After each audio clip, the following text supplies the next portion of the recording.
Hi, I'm at Sperling. I'm a contributing editor at New Tech Press. I'm here with Mike Paczan, Chief Technology Officer at Vast Systems.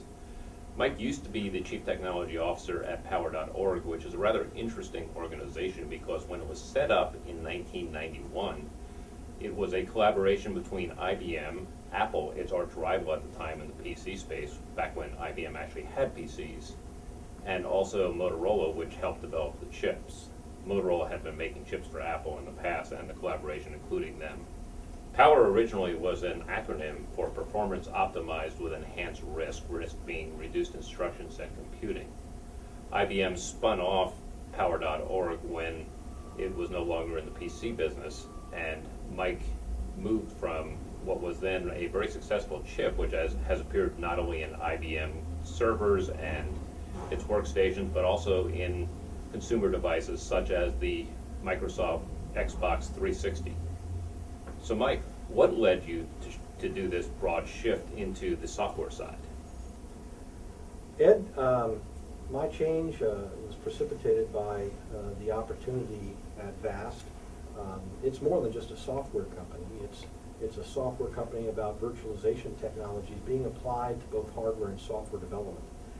And the opportunity to potentially transform the industry with this technology is very exciting to me. Define this new technology. What exactly are we dealing with here? Well, what Vast has is a proprietary solution for developing cycle-accurate models and simulating those models with high performance. And so you can essentially take embedded systems and design them using this software tool set as well as simulation capability. And what it allows you to do is improve the quality of your architectural and thoroughness of your architectural analysis, getting a better optimized system that's going to be more competitive in the marketplace. In addition, you can do hardware-software co-design using their tools, and that methodology improvement in the development cycle really aids time to market in terms of product delivery. Time to market's an interesting concept. That's been one of the big problems for a lot of companies developing new chips. How much do you actually cut off? How does it save time? Well, that's project dependent.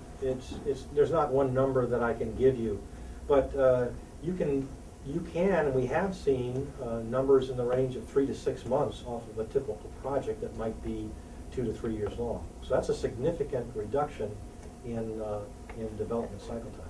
And in this case, time is money. Absolutely. I mean, you miss the market window relative to your competitors, and you could have a significant impact on your revenues. The bulk of the engineers being hired these days are software engineers as opposed to hardware engineers. Why is that? Well, you know, when I was at IBM, my team did some assessments on what was happening in the embedded markets, particularly as it related to the consumer market segments.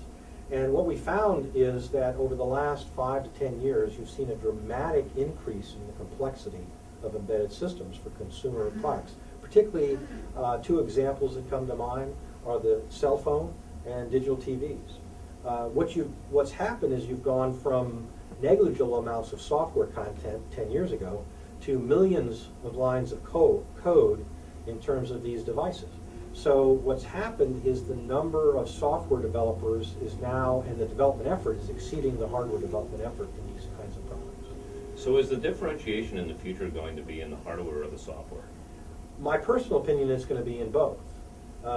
It's very quick. I think companies will find that if all they differentiate on the software, then that's not going to be enough.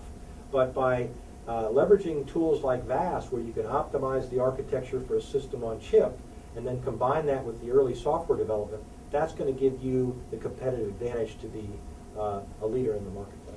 What software are we talking about? Are we talking about the software to develop the chips? Are we talking the application, the operating system? Well, the software that can be applied to or used with a VAST model kind of runs the gamut. Again, we talked a little bit earlier about the verification tests. So that's software that verifies the ultimate design that you're going to manufacture. In addition, what we're talking to even more than that, and even more important to the developer of the system, is the end operating system changes, the firmware, as well as the applications All that can be done concurrently, leveraging a virtual prototype model in VAST technology. I'm at